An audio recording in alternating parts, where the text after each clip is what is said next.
Tank situation. A lot of people don't know this, man.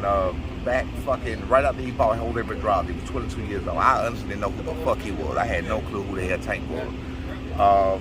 My coach Cannon, OC, call him OC Cannon, and our GM kept calling me, hey man, can your son spar with, my son was 16 years old. Hey man, can your son spar with Gervonta Tank Davis? I don't give a fuck. Like, who the fuck is Gervonta Tank Davis? You know what I'm saying? So anyway, they kept asking me. We kept saying, yeah, set the time. He wouldn't show up, you know, whatever the case may be. All right. So finally, they asked us one more time. On the day they showed, he was supposed to came at 7 o'clock in the evening. My son was still in school. All right, still in high school. He was supposed to came. He was in the 10th grade. My son was in the 10th grade. So anyway, he was supposed to came that evening at 7 o'clock. We go in at 7 o'clock. We're waiting. Everybody sitting around getting ready to work. 4 hours later, the man came at 11 o'clock. Tank walked in the door at 11 o'clock. Disrespectful. That motherfucker ain't apologized. Ain't called. He walked in slow strolling. Had his stripper bag. That's what I call you. How they had to roll. You know when somebody roll the suitcase. Yeah. So that's how I'm looking like, bro. You come with your stripper bag like you fucking, you know what I'm saying, like you diva and shit. He come in that way, and you know he looking at the gym, stretching and shit. I mean, with no kind of what you call that shit when you trying to rush. I can't. No sense of urgency. No sense of urgency. I'm lost for words. Yeah. No sense of urgency whatsoever. These motherfuckers had us wait 4 fucking hours, bro. You know what I'm saying? So I look at him. Now, this is my first time ever laying eyes on him. Never heard about him on the internet. None of this shit. So this is my first time ever laying eyes on him. So he was small back then. So I look at him. I go tell B. My Tank bought 130. My son was a JO before like that. He bought 139. They didn't have like 141 and shit like that. So he bought 139 as an amateur at that time. So he was 139, so it was around the same exact weight. But he was small. He was like noticeably small to me. So I go tell my son like, that's him. He was like, yeah, that's him.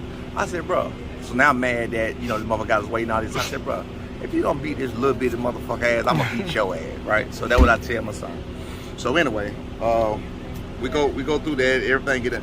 Soon as the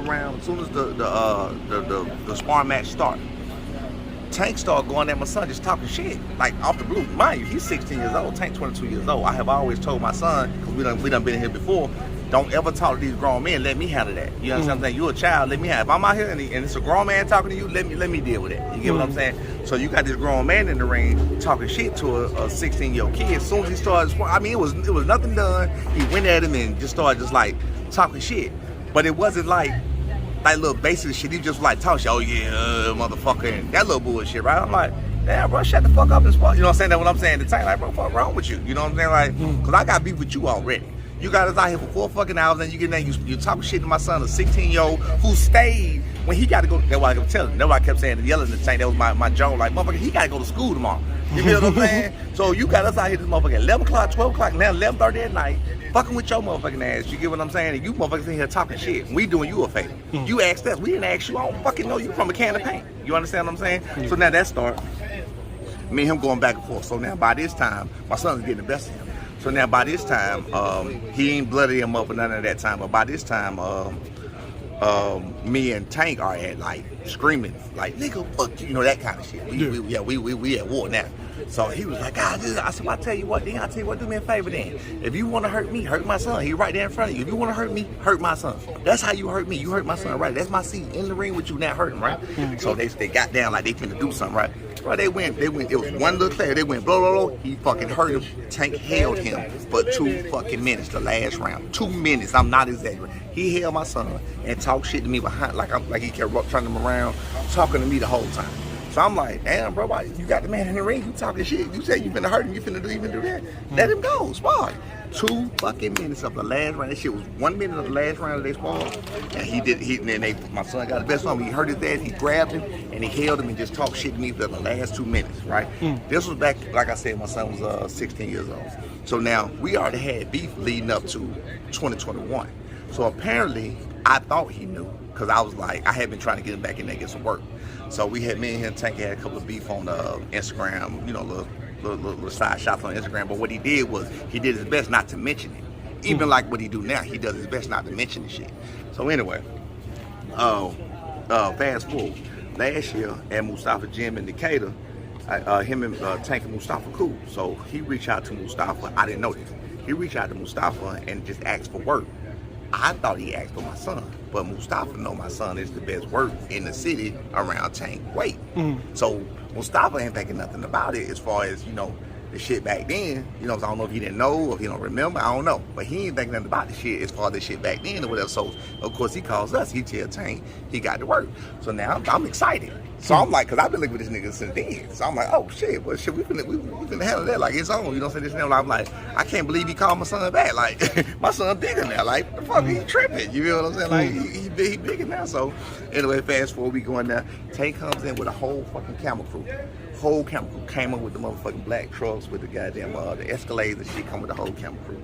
When they come in or whatever, we got our shit rolling. So now when he realized he's one of my sons, so now the shit changed a little bit, right? They started saying no cameras, no recording. So we like, damn, bro, all this shit was live on Facebook. I went live on Facebook back then to show this shit because I knew what was going on. So he like, yeah, no camera, no recording, or whatever the case may be. So we like, damn, bro, what you mean no camera, no recording? You goddamn brought a whole motherfucking camera crew in. So now he got it with me like, damn, bro, what's up with you and this and that? So now me and Tank get into it right then again. So anyway, fast forward. We had to cut our cameras off. We made them cut their cameras off, whatever the case may be. My son commenced to whoop his ass. They did that. They turned the bell off and did that doghouse rule shit. He commenced to whoop his ass. I'm talking about blood, the whole nine. Now I will say the first day, Tank was the most explosive. Tank came out with some super shit. But what it was is Tank fights in spurts. Now I tell anybody this, he fights in spurts. My son really, he literally just.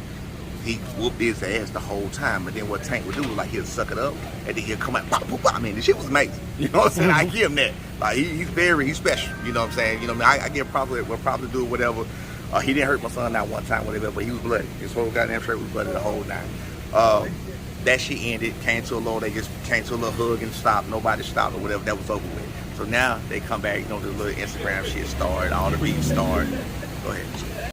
All right. So goddamn. Where I was at. You said the doghouse rules. Now they go to the end. Oh, the day over. That first day over, he blooded the whole nine. Whatever the case may be. Come here, B, and you can look this up. B, come here for me. You can look this up. You can look this up on YouTube if you don't believe me. Take my nose, his nose. You see his nose? You see that on his nose? Yeah. He always. How do I know my daddy? He always. Go back. This motherfucker that photoshopped it, made that shit right there, that bridge on his nose, made it bigger. My son did interviews after the sparring session and everything else. You can go look this up. He posted the fucking, what's the name? B, what's that? Showtime, what we wait? Showbiz the, what's the name? Showbiz the adult? The Showbiz the adult, yeah. Shouts out to Showbiz. Right, shout out to Showbiz. He posted it where, he exposed that motherfucker, photoshopped a picture of my son. I'm sorry, but that's the second day. So let me go on from the first day. From the first day, he did the shit with, Showbiz. He did interview with World Combat Sports. He did like a. Shout out to Scotty, man. Shout out to Scotty. But it was like a whole fucking tour of fucking interviews, but it wasn't us. That's what people not understanding. They like, we trying to get clout off the shit, but we wasn't. The fucking shit. Tank had posted that he's sparring this day and this and that, put the address and all that shit. So it was a whole bunch of people there. You understand what I'm saying? Like, we didn't do that shit. You feel what I'm saying? So everybody was at us. And my son for the interviews and shit. You know what I'm saying? So that's what happened. Now, after that first day, so now, the excuses come, oh man, it was Monday. Oh man, he was partying last night, he was sleep, all that old bullshit, right? We coming back Wednesday, and he said, we coming back Wednesday. Shit, they go, we there Wednesday, right? We tell everybody else again. Everybody coming there motherfuckers again. They coming there Wednesday, of course, no videos, no everything else again. We get in there, my son commits to whoop his ass until he gets out the ring. I'm gonna give you everything to look for to prove what I'm telling you about the timeline. They start February the 1st. They skip February the 2nd, and they start February the 3rd. You look at Tank tweets about his hand.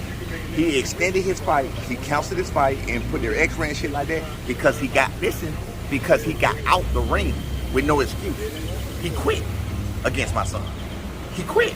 He literally stopped. No, everybody didn't know what was going on. He just stopped, took his head off. Everybody was looking like, damn, bro, what the fuck going on? Then you hear the story the next day. He hurt his hand and he broke his hand and sparring. No, nigga, he just wanted an excuse for all of those people that saw him quit and saw him getting his ass. I mean, because he had said the second day, he had said, I'm not leaving until I break that nose. He was talking about my son, though. I'm not leaving until I break his nose. So then after all that shit came out, that's when he posted that bullshit about the Photoshop. Again, all this can be looked up. You look up the dates. February the 1st last year, February the 3rd last year is when they sparred. February the 3rd or 4th is when he put that tweet out about his fucking hand being fucked up from sparring my son or whatever the case may be. Then he came back and like, hey man, y'all tripping, ain't nothing wrong with my hand. My son made him postpone his fight. You get what I'm saying? Bottom line, but that's where the whole shit started. The whole shit started because my son was 16 years old and he was on some bullshit. That's how the whole thing went down, bro. You know what I'm saying? Yeah, that's a great story. I mean, that's how it went down. All I said it was long-winded, but I was trying to get it all in at the same time. You know what I'm saying? Because it's some other shit that went down, but I just had to get it all in at the same time. You feel what I'm saying? But that's what the fuck went down, right? And that's why I don't like Tank personally. Like people be, I don't respect him. Cause he's some bullshit. Like, bro, how you really gonna come at a 16-year-old kid instead of just giving him his props? You feel what I'm saying? Why wouldn't you just give him his props and just say, y'all, man, this man good, this boy this, this boy that? But he did, on February last year, he did give my son his props to his face. He did do that. He did tell him, man, you good, man, keep doing. He did do that. You know what I'm saying? Well, but I'm thinking like, damn, bro, that's some bullshit. You know what I'm saying? Like, you got up how you got up. You feel what I'm saying? Why you can't just bring somebody else up and just keep it real about what's going on? You feel me? Well, it's all good. Okay. Thanks, Brian. I appreciate it. No problem, boss man.